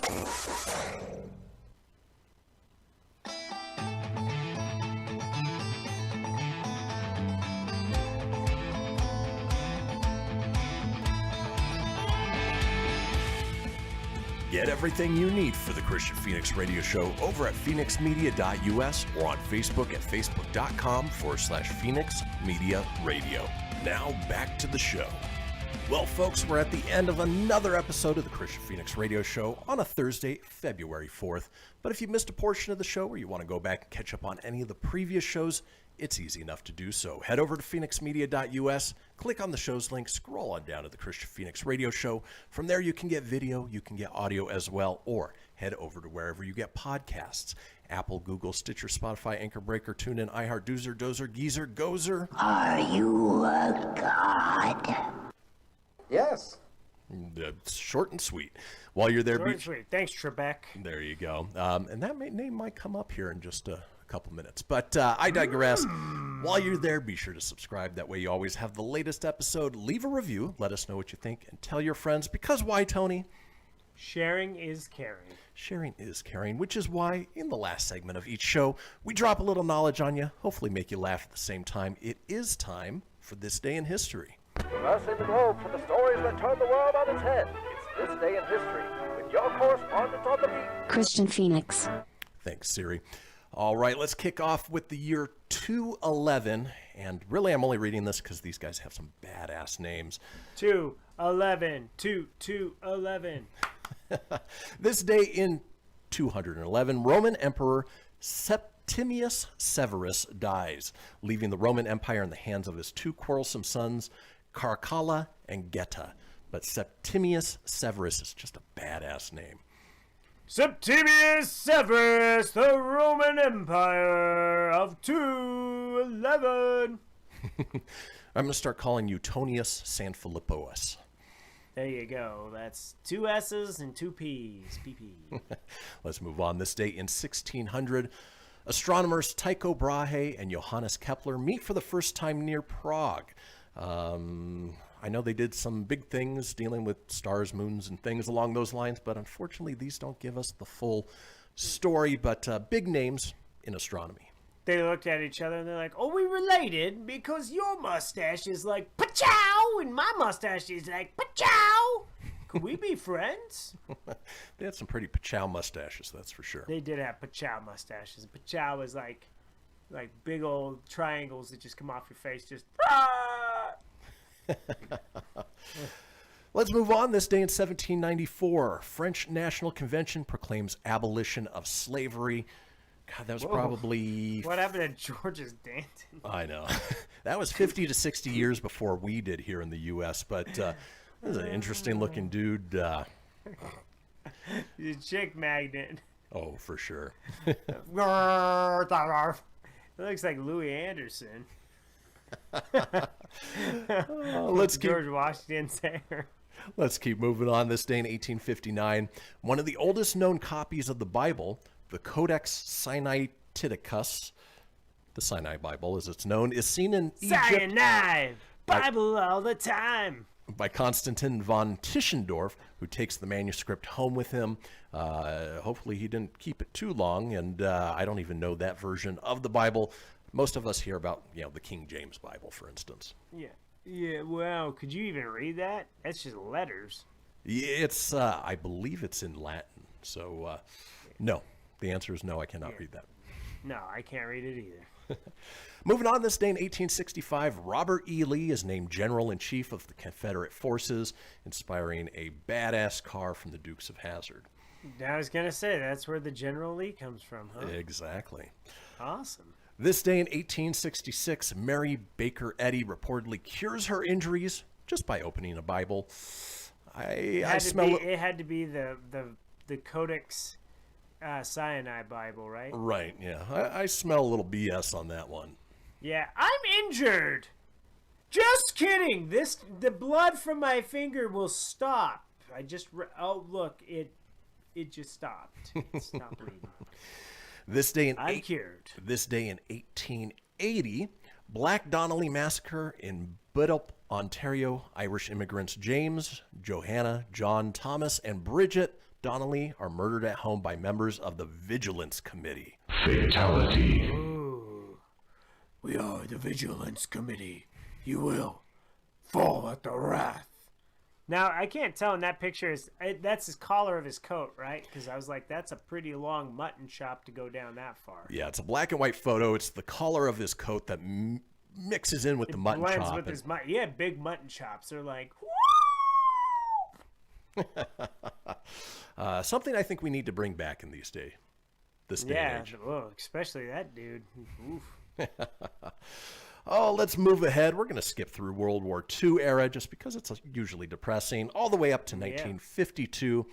The first African-American executive of a major TV station, Jackie Robinson for WNBC New York. I didn't realize he was a TV executive as well. I didn't either, especially at WNBC. For reals, a WNBC story. Yeah. That's awesome. Did not know that. Yeah, Jackie Robinson broke a lot of barriers in his time. Yeah, what's cool is on the we talked about the video game, the show the other day. There's for the deluxe steel case edition, which comes with a bunch of extras. Jackie Robinson is the cover player for that. No kidding. Special edition. That's pretty cool. Yeah, I like thought that. so too, because I bought one with Ken Griffey a couple years ago, and I thought that was cool. But Jackie Robinson, very cool. Speaking of sports stars lending their names to video games, this day in 1969, nice, John Madden is named head coach of the NFL's Oakland Raiders, now the Las Vegas Raiders. I was going to say the Nevada Raiders, but they're Las Vegas. They forgot about us here in the north. It'd be a lot cooler if they were Nevada, but let's be real. When people outside of Nevada, when you say Nevada, it's always like, oh, cool. So you're by Vegas? Oh, you live in Vegas? Oh. Nope. Not so much. No. It's a big state. It's a big empty state. It's down south. Yeah. There's not a lot between Reno and Vegas, but it is about an 8 to 9 hour drive for sure. Yeah, it's a trek. I think it's about a similar drive from where I live to Vegas as it is to you in Vegas, and you're in the same state. Yep. Pretty close. Let's move on. This day in 1970, Patton, directed by Franklin J. Schaffner and starring George C. Scott, premieres in New York. Won the Academy Award for Best Picture in 1971. A great historical picture, and George C. Scott's portrayal of George S. Patton is fantastic. I don't recall. The last time I think I saw Patton was history class, so it's been a long time It's been a while. I've seen that. This day in 1972, Senator Strom Thurmond suggests John Lennon be deported.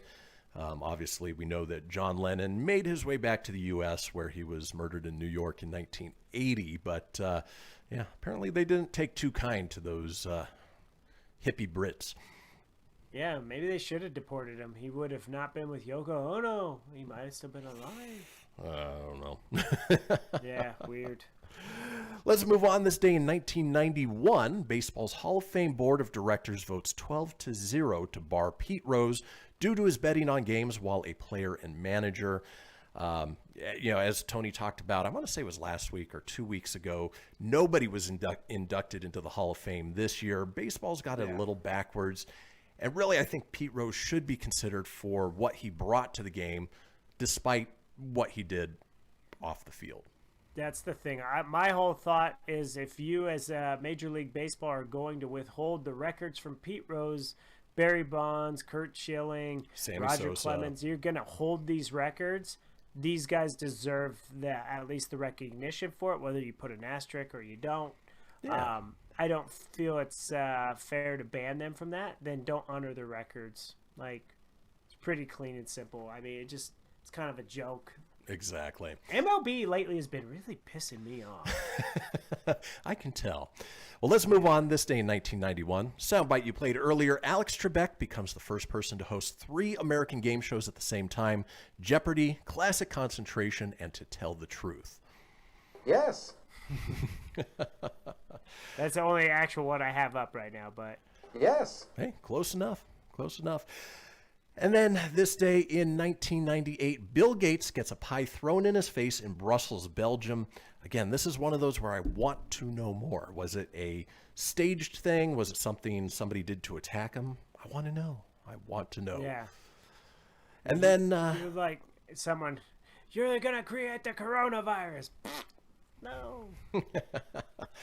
And then finally, this day in history. This day in 2004, Mark Zuckerberg launches Facebook from his Harvard dormitory room, which obviously many of you are watching us on right now, and has been the topic of much debate in recent history, just due to censorship or, are they a media provider or are they an aggregate? So many questions, but unfortunately, we got to abide by those rules.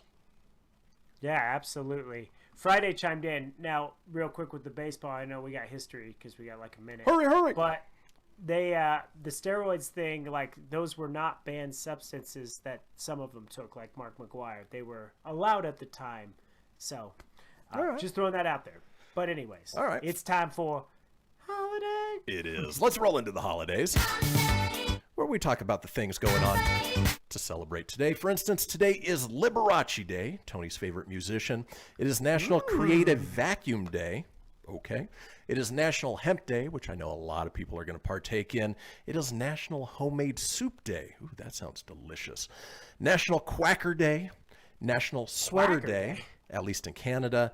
National Stuffed Mushroom Day. Already mentioned. Your roast. favorite. Blah. It is National Thank a Mailman Day. It is USO Day. Thank you. It is Rosa Parks Day. It is Torture Abolition Day. That should be every day. And it is World Cancer Day. Well, folks, that does it for today's show. When we come back tomorrow, it is Friday. It is the end of the week, and we take you into the weekend on an up note with good news, everyone. Enjoy your Thursday. We will see you guys tomorrow. Peace.